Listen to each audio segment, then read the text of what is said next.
We hear so many cases of parents killing their children for so many wild reasons, such as them going into a psychosis, them feeling stressed or overwhelmed, or sometimes it happens when a family is splitting up and one of the parents feels the need to exert their control over the rest of the family.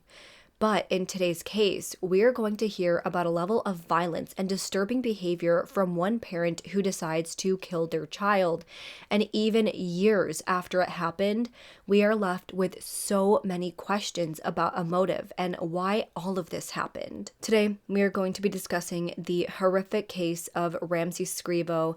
Also, a quick shout out to Michael from Patreon for suggesting this wild case to me. Ramsay Scrivo was born in 1981 to parents Donna and Daniel Scrivo, and he had one older brother, James. Now, Donna was actually working at a prison when she met Daniel. At the time, Daniel was serving a 3-year sentence for armed robbery, but in the course of them meeting and getting to know each other, Donna fell in love with Daniel. By the time Daniel was released from prison, the two started a relationship, and shortly after, they were married. After marrying, they moved from their home state of Texas to St. Clair Shores, Michigan, where they settled down. Daniel started his own painting business in Michigan, which was so successful that by the time Ramsay and his brother were born, Donna was able to be a stay-at-home mother, at least while the boys were still young. However, after their youngest son, Ramsay, started school, Donna decided to go back to school to become a registered nurse. She worked part-time at St. John's Hospital in Detroit so she could make some money, while still spending time with her children when she could. By all accounts, Donna appeared to be a loving mother who cared about her boys and their success in their lives. She sent her sons to an all-boys Catholic school where they were expected to be on their best behavior and get the best grades possible. After Ramsay finished high school, he went off to Wayne State University, graduating in 1999. For the years that followed, Ramsay worked for a few different accounting firms. Eventually, though, he did leave this field after him and one of his bosses got into a disagreement about how to do their job. After that, he started doing various jobs in construction. He worked with an insurance company, but he did eventually start working with his dad at his painting business. This wasn't something that Donna was too fond of. She wanted Ramsay to be doing his own thing. She wanted him to be successful on his own. But for Ramsay, it was a good opportunity. He liked working with his dad, and he liked the work he was doing. However, things in Ramsay's life started to change when he was just 29 years old.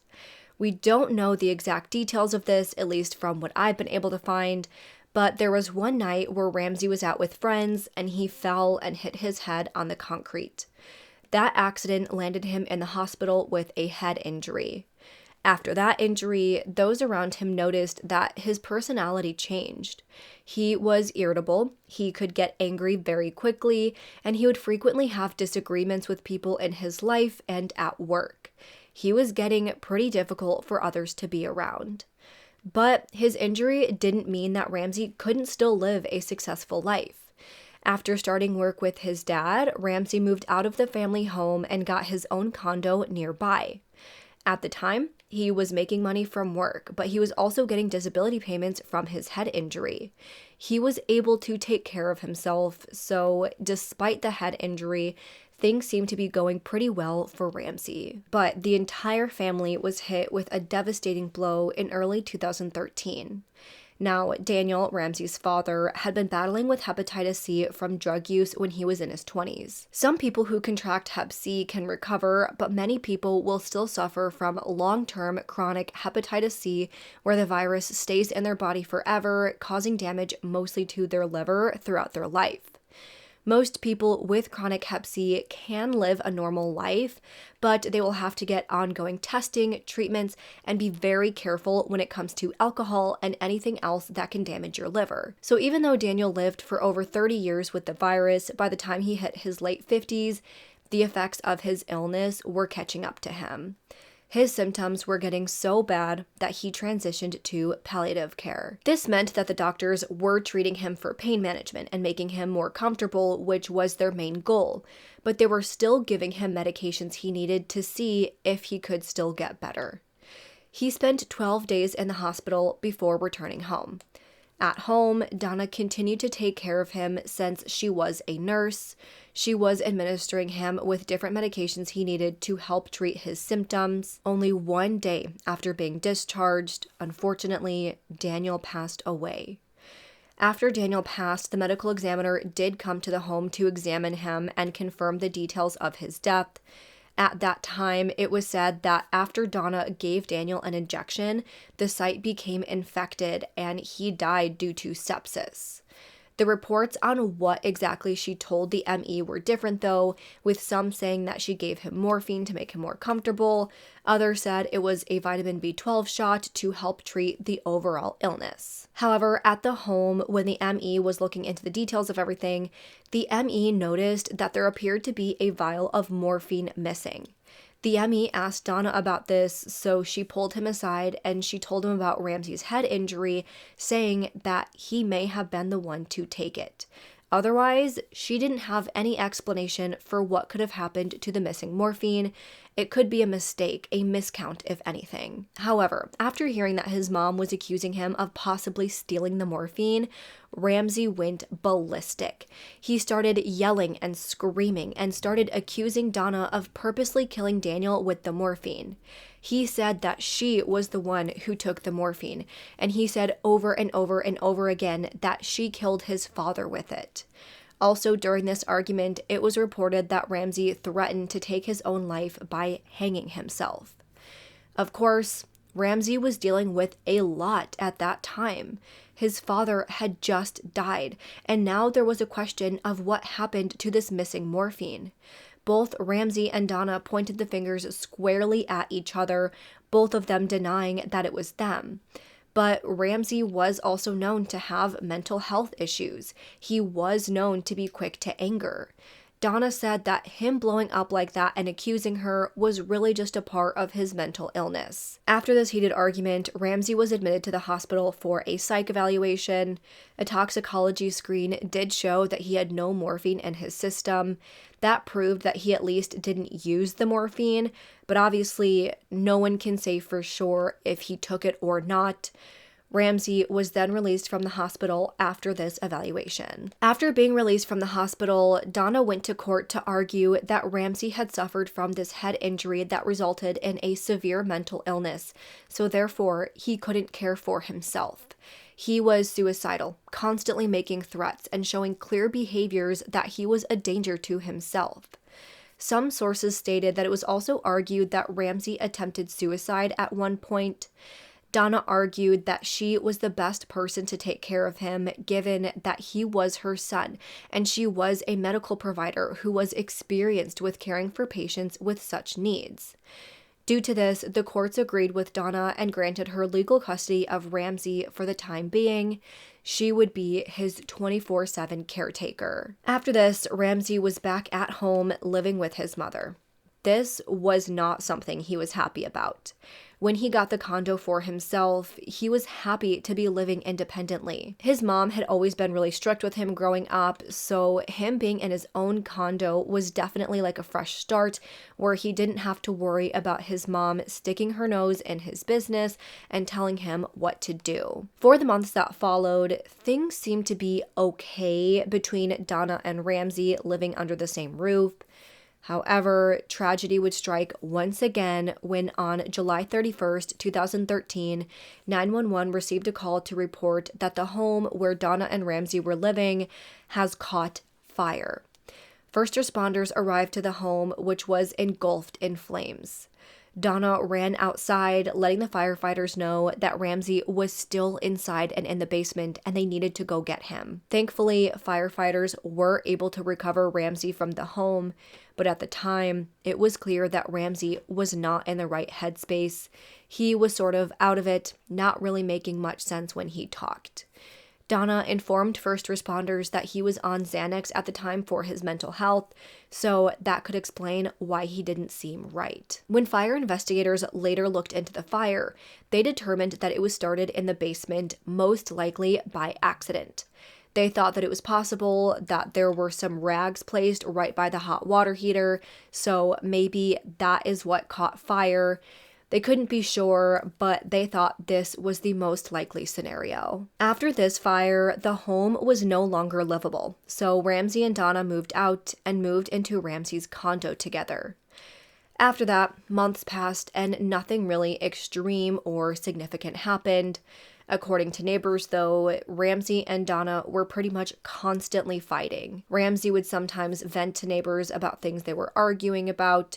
Donna would call her other son, Jason, who lived out of state at the time, to complain about the issues that they were facing at home. At one point, Jason did suggest that maybe Donna should just give up her guardianship status, but she wouldn't. So they just continued on arguing and living like an old married couple. However, by January 27th, 2014, Donna arrived to the local police station to inform them that her son, 32-year-old Ramsay, was missing. She said that a day or two prior, he left the home to go on a walk.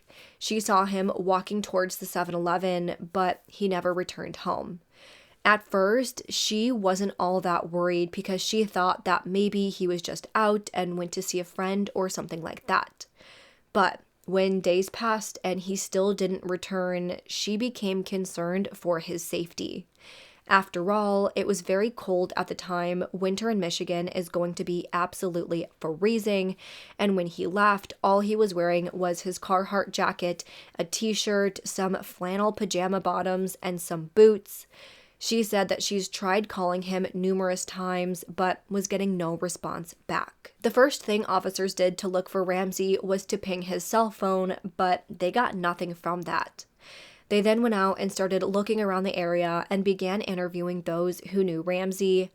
Many friends who spoke with detectives said that it was possible that Ramsay just left the home because he got tired of living with Donna. They told police of several friends' houses where he could be staying, so of course, police followed up with those friends, but still, no one had seen him or knew where he could be. By January 29th, police were able to get a hold of Ramsay's cell phone records to see who he had been in contact with in the days and weeks leading to his disappearance.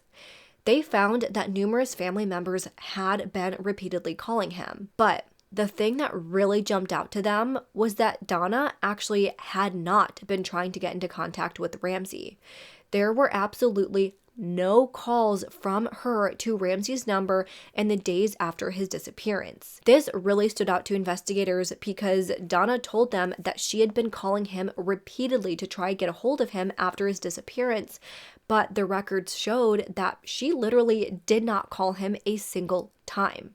So, police reached out to Donna and mentioned that they want to talk about Ramsay's cell phone records, but by that point, Donna was no longer being cooperative and was no longer returning their calls. After 3 days of looking for Ramsay and finding pretty much no evidence that could point to where he went, something massive was found. In an area about 50 miles north of St. Clair Shores, police discovered multiple trash bags scattered all along several hundred yards along Allington Road near the Fred Moore exit off Interstate 94. Initially, the person who discovered these bags thought that they looked to have animal remains inside, but as they looked closer, they found that it appeared to be human body parts within those bags. In the first garbage bag found by investigators, there appeared to be a human foot sticking out. As they went along the road, they just kept finding more and more trash bags, all of which contained various human body parts. In the second bag, they found a lower abdomen, pelvic area, and attached thighs. The next bag had a left arm, a right leg from the knee down, and a left thigh. Another bag contained a torso which had been bisected. Another bag had a human head, a right thigh, and a left lower leg. Due to the extreme weather and high winds, some of the bags had flown open and body parts were falling out of them. One of the bags was flapping open because it was stuck to a branch. While some bags were right along the gravel road, some of them had rolled into the fields and onto the roads because of how strong the winds had been. In total, they found 6 garbage bags, all which contained human remains. Then they found an additional 2 bags. One had 5 jigsaw blades and 9 unused matches, several half-burned matches, and plastic packaging for the saw blades. Another had a woman's sweater, jogging pants, burnt up gloves and socks, a melted plastic bag, a terry cloth, and a box for a saw. At first, after making this horrific discovery, investigators didn't know if the remains belonged to multiple people or just one person. After taking the bags back to the medical examiner's lab and examining them all together, though, they realized that the body belonged to one person who had been dismembered and cut into 12 pieces. They had recovered all of the body parts except for the right arm, which I don't know if it's ever been recovered to this day.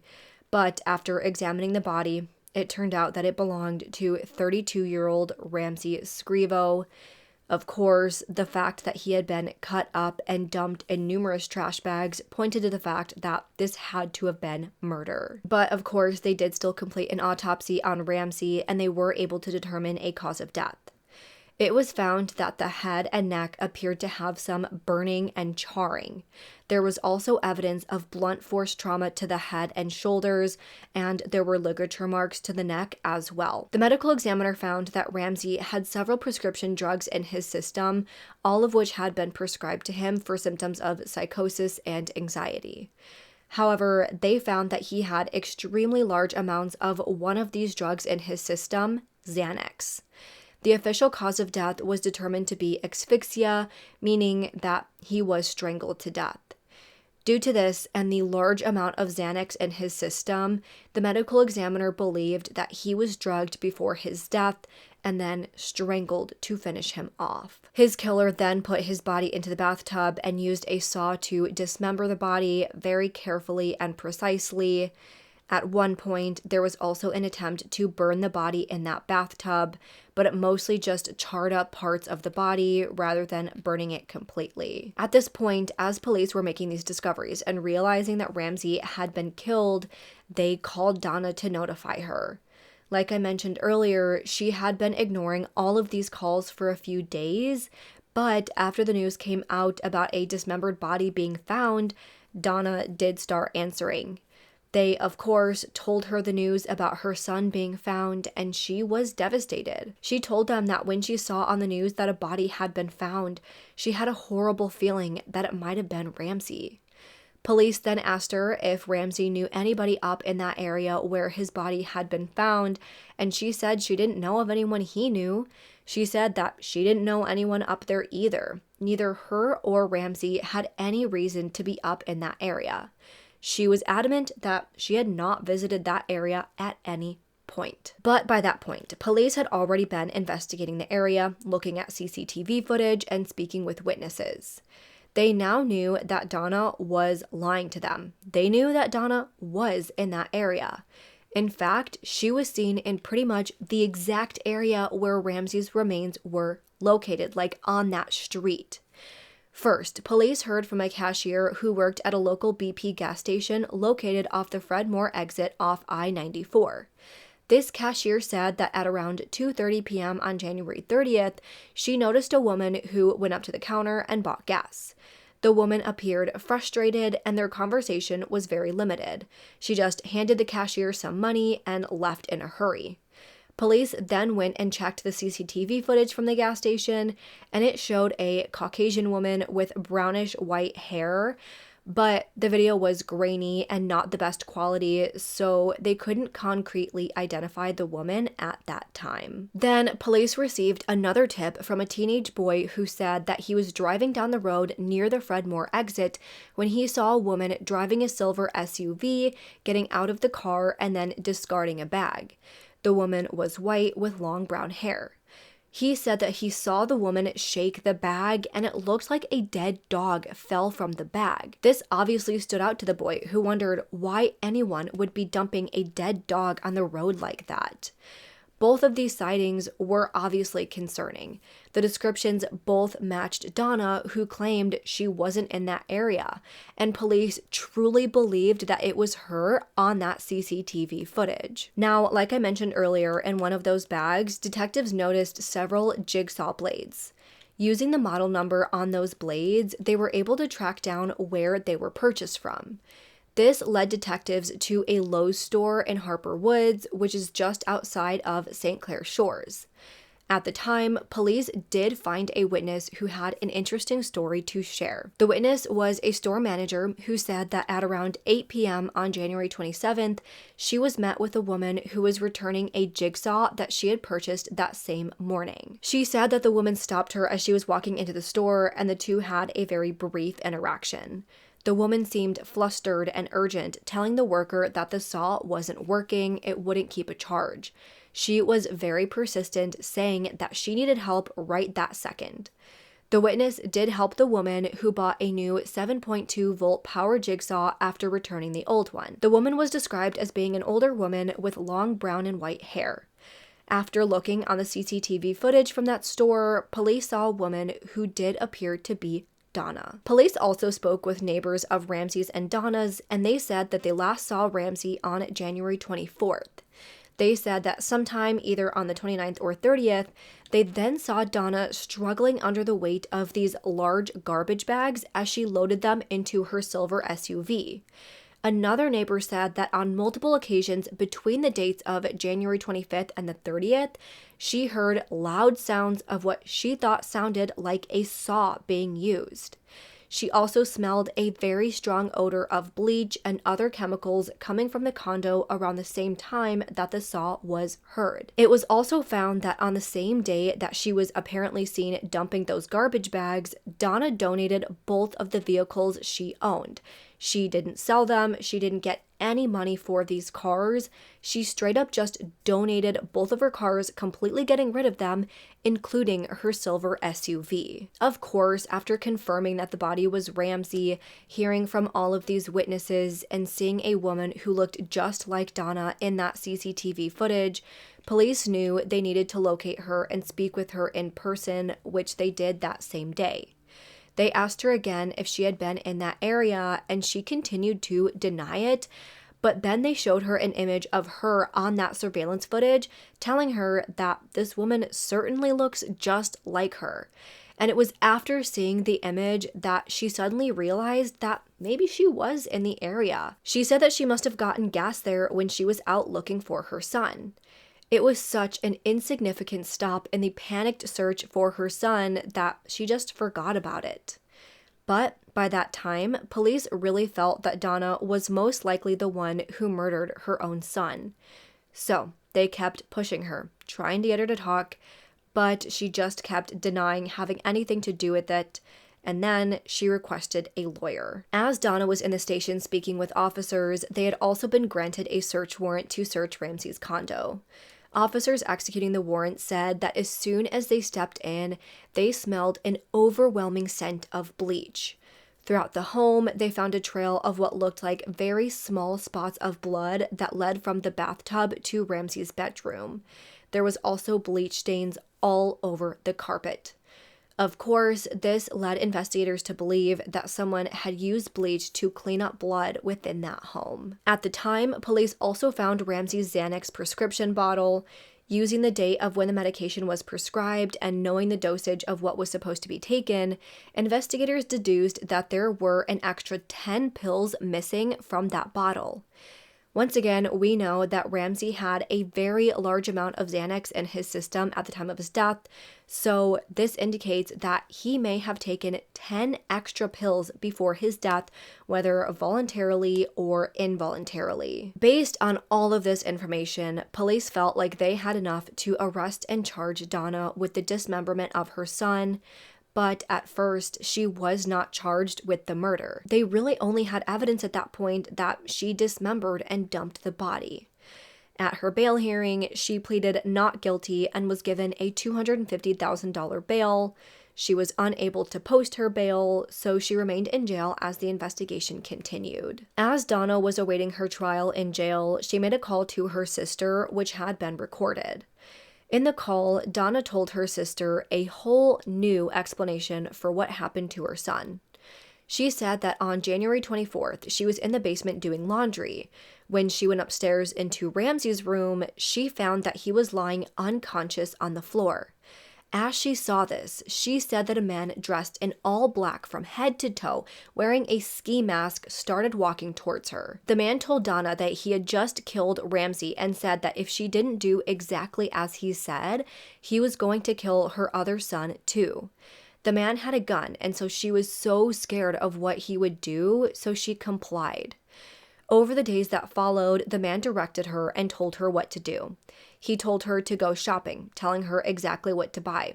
So she went out and bought the saw. She said that she did try to go to the police station to alert them to what was happening, but when she went there, the man was already at the station waiting for her. I'm only laughing because this story is just, it's so ridiculous, and it gets even more ridiculous from here. After she bought that saw, the man then used it to dismember Ramsay. He was then the one who put the body parts into the bags. He then forced Donna to load them into her SUV and told her to dump them. She did just that, and finally, after doing what she was told, the man left her alone. But before he left, he said that if she told anyone or contacted the police, he was going to kill her and the rest of the family. He didn't think to kill her then. He didn't think to do anything else then other than threaten her after forcing her to do all of these things. Craziness. It's just so crazy that he just left a witness like this, let her basically watch him dismember a body, admitted to her right away that he killed her son. All of this, and the guy just left. He threatened her, but he just left. Of course, this is just the most ridiculous story. This might be one of the most ridiculous stories I've actually ever heard. But at this point, the prosecution knew that she was going to try and use this story at the trial, so they needed to go back and make sure all of their evidence was solid. They spoke with all of these witnesses, including her neighbors, and every single one said that they saw Donna and only Donna. When she was loading those bags into her car, there was no masked man hiding in the car. When she was seen dumping the bags, only she was in that car. At the gas station, she was the only one there. Once again, no masked man hiding in the shadows. There was absolutely zero evidence to show that anyone except Donna was involved. And honestly, if you ask me, I think it's really funny that Donna only did the things that she was seen doing. Everything else that she knew wasn't caught on camera was the masked man. The masked man killed Ramsay. He's actually the one that dismembered him. Everything that was done in the privacy of her home was done by this masked man, but everything she was seen doing, she admitted that she did it, but she was forced to do it. And at no point did this masked man think to come with her to make sure she did it. At no point did he come with her to make sure this wasn't reported, because she could have gone to the police at any time, but I guess he was following her. This does not have to be said, but there's no reports at the police station that a masked man was hanging around anywhere. Obviously, this entire thing was completely made up. At this point, police had enough evidence to show that she was the one who dismembered her son and dumped his body.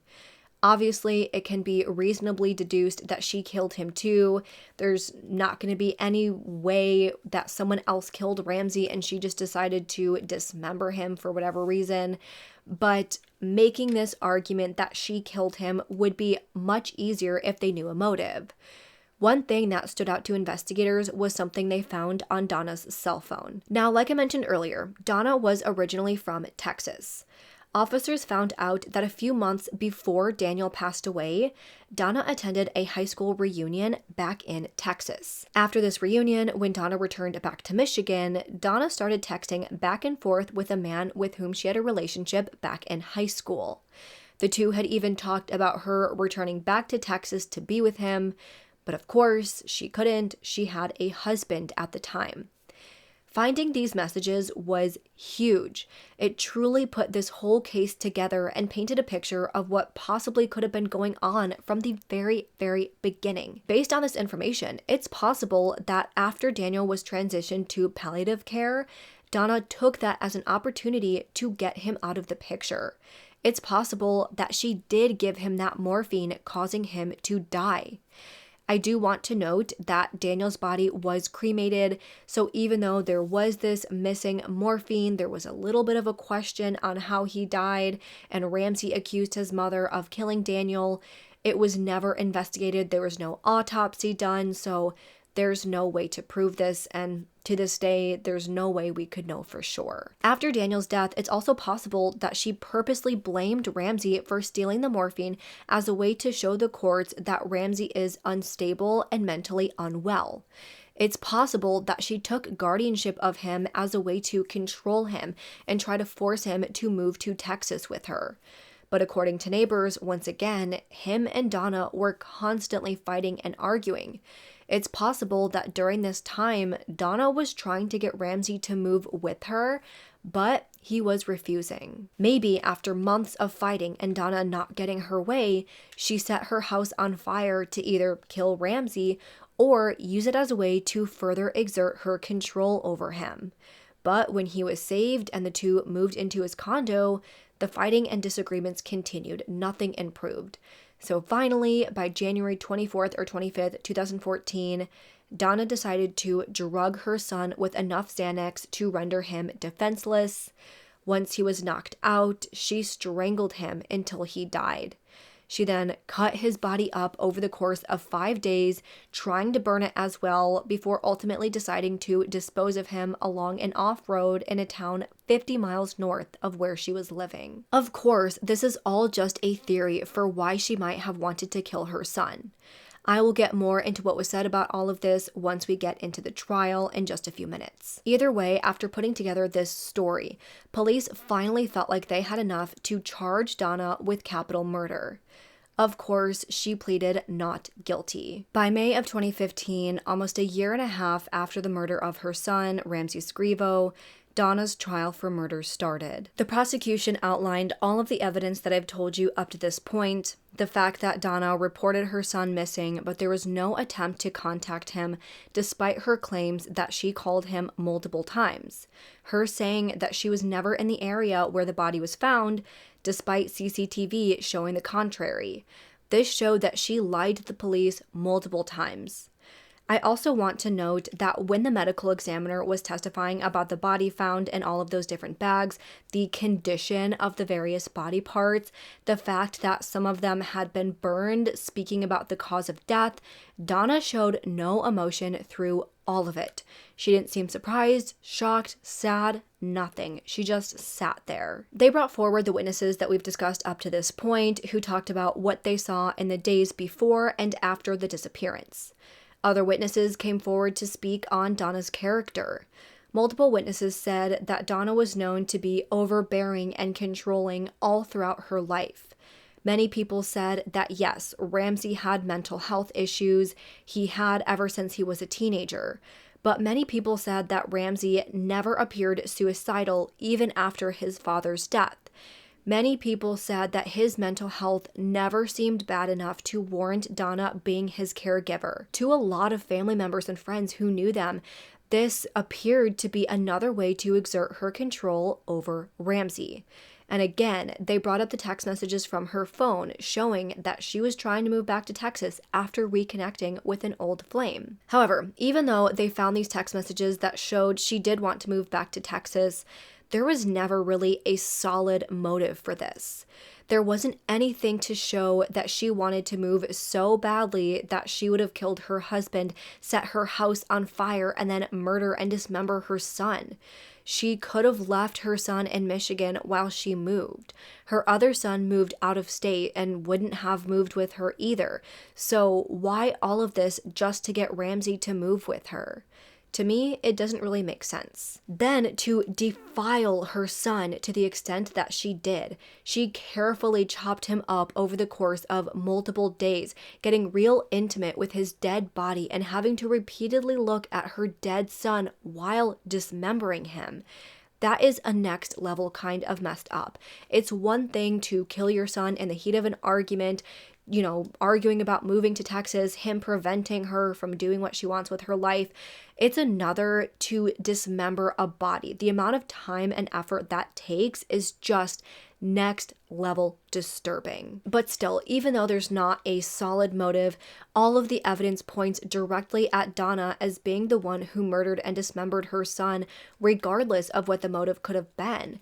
She is the only one that was present at that time. She is the only one who possibly could have done it. On the other hand, the defense stuck with the masked man story. Donna testified in her own defense, telling the story to everyone in the courtroom about how she found her son dead and was forced to dispose of his body.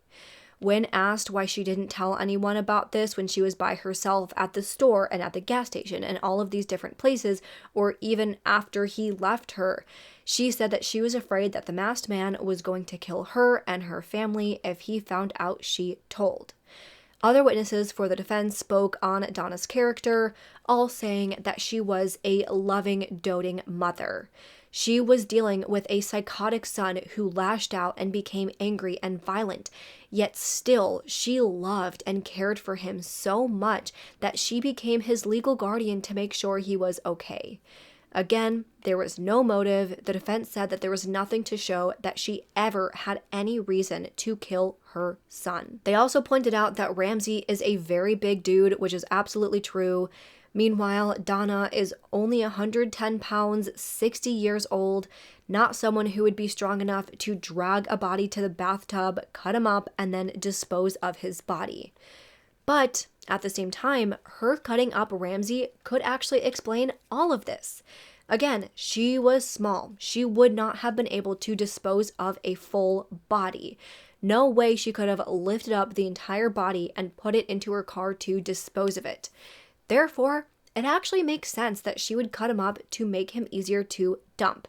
She could have dragged him little by little over the course of a couple hours, getting him into the bathroom. I feel like that's absolutely possible no matter how strong you are. Dragging someone is going to be very hard, but once the body is in smaller pieces, it makes sense that she would be able to carry them to her car to then get rid of them. The defense also said that there was no DNA on the saws, no obvious blood evidence at the home besides those little drops of blood they found, no fingerprints, so nothing to show that she actually handled his body after his death before they were put into the plastic bags. But if I didn't say it before, the masked man theory makes no sense. No way a man who just murdered someone would stick around and force a woman to buy enough supplies to dismember a body.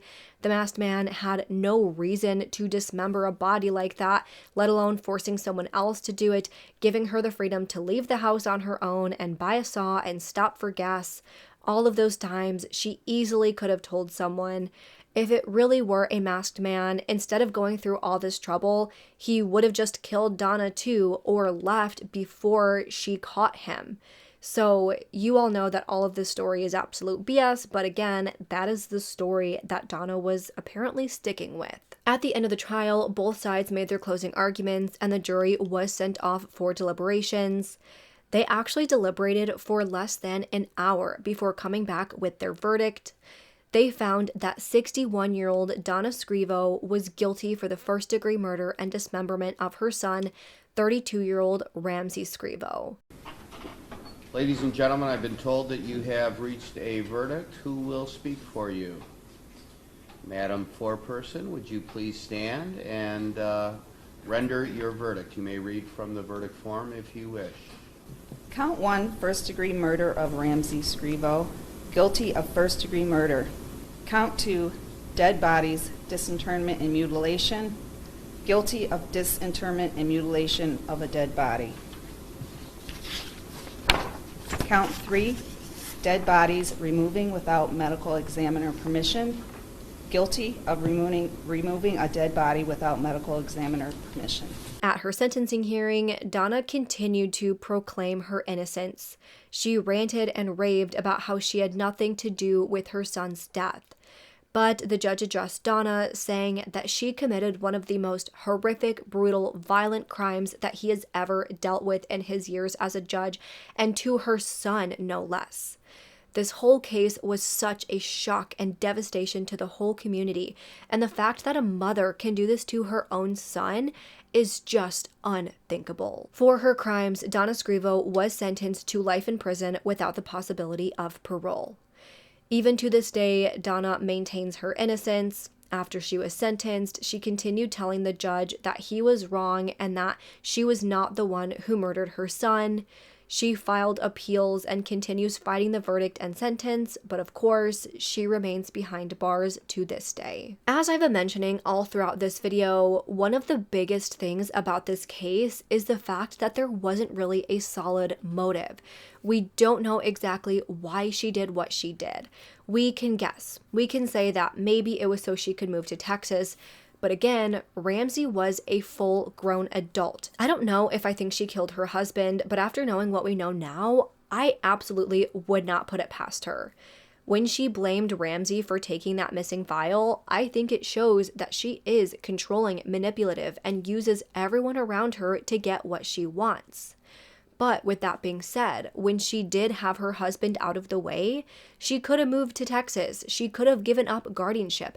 She didn't need Ramsay to come with her.